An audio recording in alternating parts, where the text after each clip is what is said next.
नमस्कार, बहुत स्वागत है आपका एमपी अब तक के इस बुलेटिन में। मैं हूं आपके साथ ऋतु ज्ञानवानी। लोकसभा चुनाव के लिए तीसरे चरण के लिए प्रचार का शोर अब थम चुका है। तीसरे चरण में 12 राज्यों की 94 सीटों पर 7 मई को वोटिंग होगी। एमपी में तीसरे चरण में 9 सीटों पर मतदान होंगे। मध्य प्रदेश में मुरैना, भिंड, ग्वालियर, गुना, सागर, विदिशा, भोपाल, बैतूल और राजगढ़ में चुनाव होंगे। एमपी की गुना राजगढ़ हॉट सीट बनी हुई है। गुना में महाराज है, जबकि राजगढ़ में राजा साहब मैदान में है।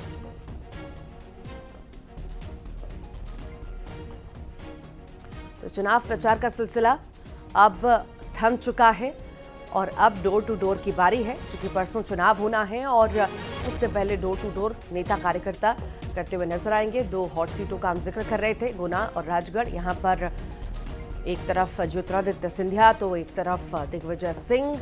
इन दोनों सीटों पर दिग्गजों की साख दाव पर है और दोनों ही मैदान में यहां से हैं। गुना से सिंधिया तो वहीं राजगढ़ से दिग्विजय सिंह।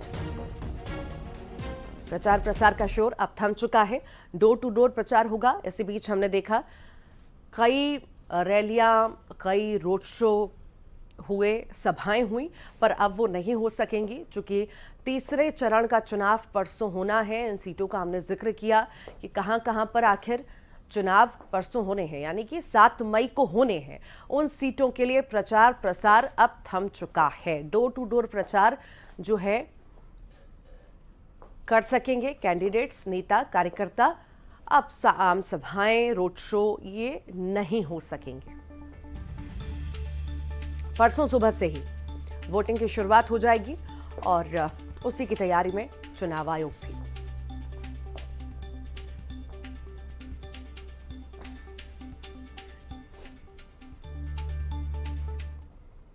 इमरती देवी पर जीतू पटवारी के विवादित बयान से नाराज होकर कांग्रेस विधायक निर्मला सप्रे ने पार्टी छोड़ दी और वो बीजेपी में शामिल हो गए हैं।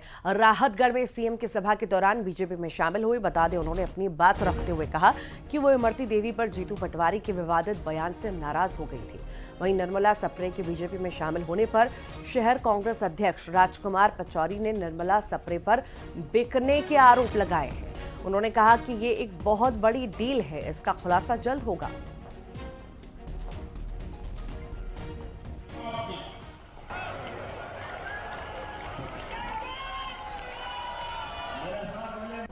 एक अनुसूचित जाति वर्ग की महिलाओं के लिए जो शब्द उपयोग किए गए, क्योंकि मैं भी एक अनुसूचित जाति की महिलाओं और महिलाओं का प्रतिनिधित्व करने वाली हूँ।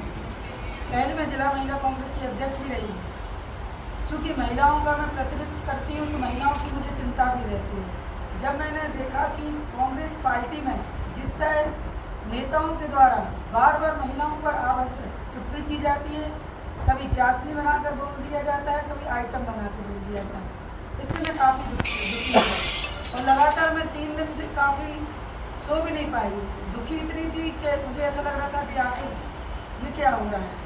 महिलाओं के साथ इस तरह भारतीय जनता पार्टी में जिस तरह महिलाओं को आगे बढ़ाने का काम हो रहा है, वहीं कांग्रेस पार्टी में लगातार महिलाओं पर इस तरह की टिप्पणी का होना बड़ा ही गलत है। इससे मैं काफ़ी दुखी थी और इसी दुखी से मैं विकृत होकर और इससे मैंने भारतीय जनता पार्टी ज्वाइन की। हो सकता है करोड़ों की डील हुई, वहाँ के जो जिलाध्यक्ष जी हैं वो भी बिना से आते हैं, तो कहीं ना कहीं ये प्रशासनिक दबाव बना के और एक बहुत बड़ी डील है और इस डील का जल्दी खुलासा हो जाएगा। और इसका अगर भाजपा सोच रही हो कि आम जनता पे कोई असर पड़ेगा, तो ये आम जनता पे कोई असर पड़ने वाला नहीं है।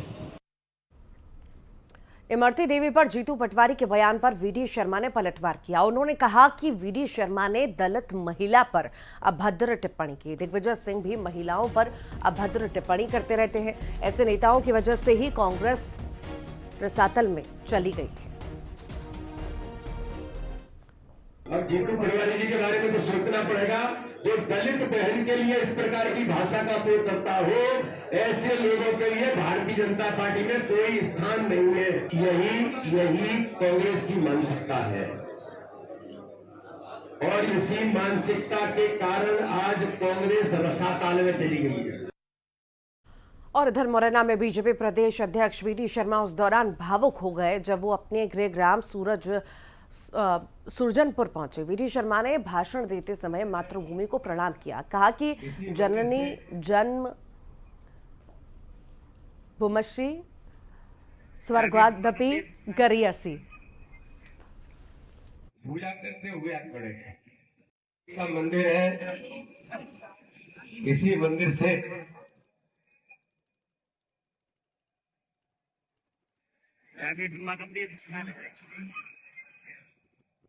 पूजा करते हुए आप खड़े हैं। यहीं से आशीर्वाद मिला।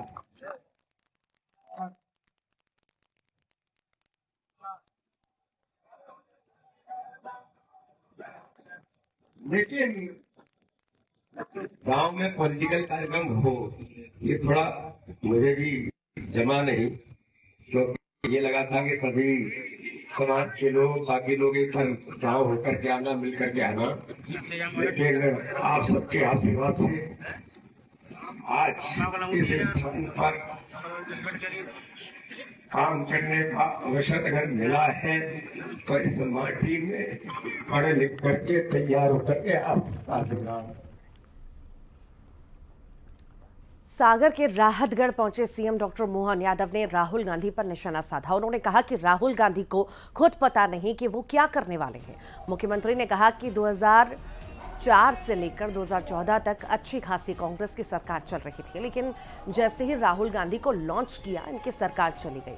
कांग्रेस के 115 सांसद रह गए। 2019 में लॉन्च किया तब कांग्रेस के सिर्फ 52 सांसद रह गए।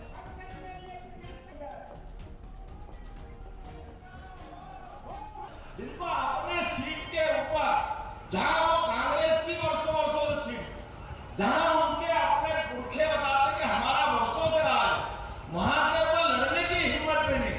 और ये मान के चलो 2019 में मोदी जी के खिलाफ जो बोला था, उनने अपनी कीमत चुकाई। केवल 52 लोग एक बस की सवारी ले गई और अब फिर चुनाव हो रहा है। अभी प्रेम भाई पता नहीं क्या क्या बोल रहे हैं। निश्चित मानना अब एक टेम्पो की सवारी जाएगी, टेम्पो की इतने विधायक सांसद कम होंगे, कांग्रेस के पते लगने वाले नहीं। विदिशा से बीजेपी के लोकसभा उम्मीदवार शिवराज सिंह चौहान ने गोपालपुर में रोड शो किया और इसी दौरान पूर्व सीएम शिवराज सिंह चौहान ने कहा कि ये जनसैलाब नहीं है, ये मेरा परिवार है, यही परिवार मेरी ताकत है। शिवराज ने कहा कि मैंने 29 सीटों पर प्रचार किया, यहां मेरी जनता मेरा प्रचार करती है।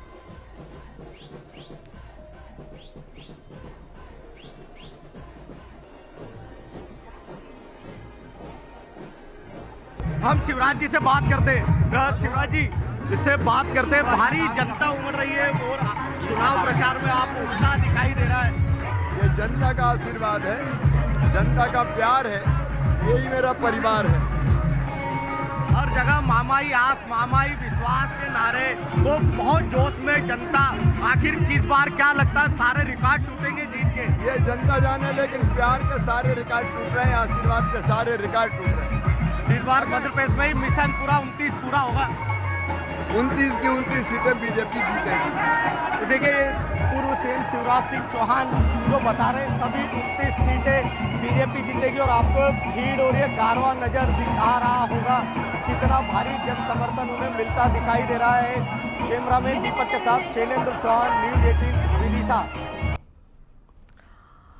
रायसेन जिले की सांची विधानसभा क्षेत्र के अल्पसंख्यक बाहुल्य गांव सदालतपुर में पूर्व सीएम शिवराज सिंह के बेटे कार्तिकेय चौहान ने नुक्कड़ सभा की और इसी दौरान उन्होंने गांव के लोगों से अपना वोट जरूर डालने की अपील की। कार्तिकेय ने मतदाताओं से परिवार की तरह मिलकर महिलाओं के पैर छूकर आशीर्वाद लिया। प्रचार के दौरान पिता शिवराज के चुनाव का जिम्मा कार्तिकेय ने बखूबी निभाया है।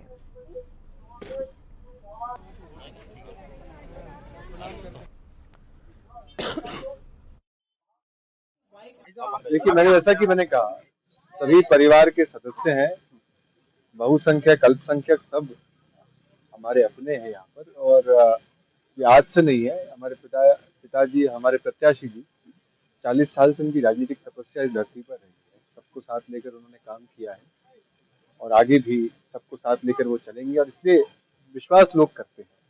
पूरे मध्य प्रदेश में एक तरफा माहौल है, लोग जाति धर्म समुदाय से ऊपर उठ के विकास के लिए वोट देना चाहते हैं और वो हम होते हुए देख रहे हैं। अशोकनगर में एक चुनावी सभा के दौरान ज्योतिरादित्य सिंधिया ने अपनी ही सरकार को आड़े हाथों ले लिया। मंच से संबोधन के दौरान सिंधिया ने पिछले 5 सालों का हवाला देते हुए भ्रष्टाचार सहित अन्य आरोप लगा दिए। साथ ही चेतावनी दे डाली कि जब तक वे तब तक भ्रष्टाचार और भूमाफियाओं को बख्शा नहीं जाएगा। 5 साल में यहाँ नहीं रहा हूँ, मैंने सुना है कि भ्रष्टाचार बहुत हो रहा है, राशन के दुकान पर भ्रष्टाचार हो रहा है, भूमाफिया इस अशोकनगर में पूरी तरह से अपना सिर उठा रहा है। मैं उन सभी को चेतावनी देना चाहता हूं, जब तक ज्योतिरादित्य सिंधिया रहेगा कोई भी गलत काम मैं अशोकनगर में नहीं होने दूंगा। इंदौर का जिक्र करेंगे। कैलाश विजयवर्गीय ने बड़ा बयान दिया। कमलनाथ अकेले आते तो उनका स्वागत था, साथ आ रहे थे कई सारे लोग, इसलिए नहीं लिया। बीजेपी डस्टबिन नहीं है जो कचरा शामिल कर रही है। बड़ा बयान विजयवर्गीय के द्वारा। लंबे वक्त के बाद जो है कमलनाथ पर बयान, आपने बीच में देखा भी था। अटकलें तेज हो गई थी कमलनाथ नकुलनाथ के बीजेपी में शामिल होने की। हालांकि कुछ समय बाद उन सभी अटकलों पर विराम लग गया और अब इतने लंबे समय के बाद विजयवर्गीय का बयान आया है कि कमलनाथ अगर अकेले आते तो हम जरूर उन्हें अपनी पार्टी में ले लेते, शामिल करवा लेते, पर कई सारे लोग उनके साथ आ रहे थे और तभी हमने पार्टी में नहीं लिया। हमारी पार्टी कोई डस्टबिन नहीं है जो कचरा ले ले। देखिए, कमलनाथ जी बहुत अच्छे आदमी हैं और वो आते अकेले तो मैं उनका स्वागत करूँ, पर बीजेपी कोई डस्टबिन नहीं है कि सारे कचरों को साथ।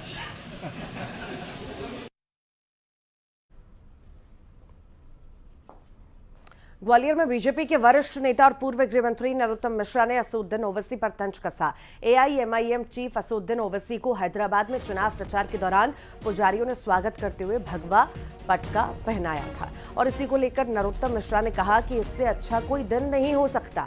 आप देखते जाइए, सभी लोग भगवामय हो जाएंगे। इसी के साथ ही उन्होंने राहुल गांधी के रायबरेली सीट से चुनाव लड़ने को लेकर भी हमला बोला। जो इस बात की पुष्टि वो उन्होंने कहा इसके की जाएगी आपकी संपत्ति की तिजोरी की, तो इससे अच्छे दिन और क्या चाहिए आपको? आप तो देखते चलो सब भगवामय हो जाएंगे। ये कुछ भी बहाल है, ये तुष्टीकरण वाले लोग हैं। जनता इनको अब समझ गई है, अब इनका परिणाम नहीं, भागते घूम रहे हैं। इसीलिए तो अमेठी से बायनॉट चले गए, बायनॉट से रायबरेली चले गए। अरे एक जगह विकास करो, टिके रहो, फिर लड़ो तो पता चले। प्रदेश कांग्रेस अध्यक्ष जीतू पटवारी चुनाव प्रचार करने श्योपुर के करहल पहुंचे, जहां उन्होंने सबसे पहले महिलाओं के बीच बैठकर उनका आशीर्वाद लिया। उसके बाद कांग्रेस प्रत्याशी सत्यपाल उर्फ नीटू सिंह सिकरवार के पक्ष में प्रचार किया। इस दौरान उन्होंने नीटू सिंह के 2 लाख वोटों से जीत का दावा किया। जीतू पटवारी ने कहा कि एमपी में बीजेपी ने 20 साल तक राज किया और उनके शासनकाल में प्रदेश में सबसे ज्यादा महिला अपराध हुए हैं।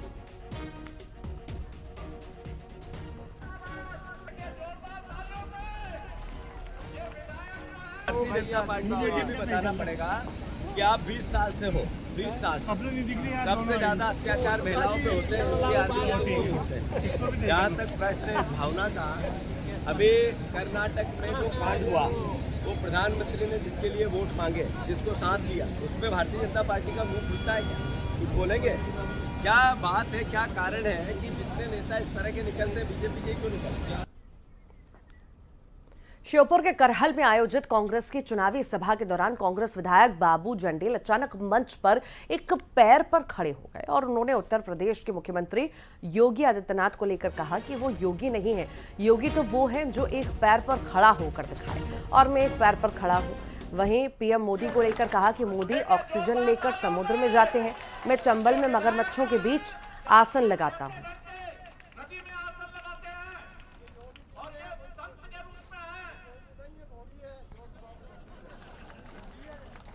देखिए जोरदार तालियों में, ये विधायक जो है 4 साल 6 घंटे नदी में आसन लगाते हैं और ये संत के रूप में है।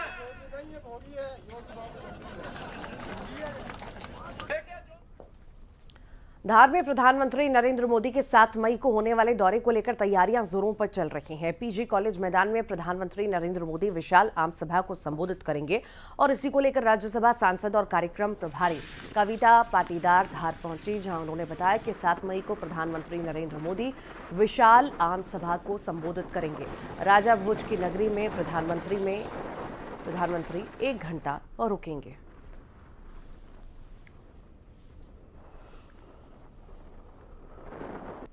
के हमारे प्रभारी आदरणीय श्याम, देश के यशस्वी प्रधानमंत्री माननीय मोदी जी 7 तारीख को पधारने वाले हैं। यह हम सभी के लिए बहुत ही हर्ष का विषय है कि देश के प्रधानमंत्री हमारे राष्ट्र नायक।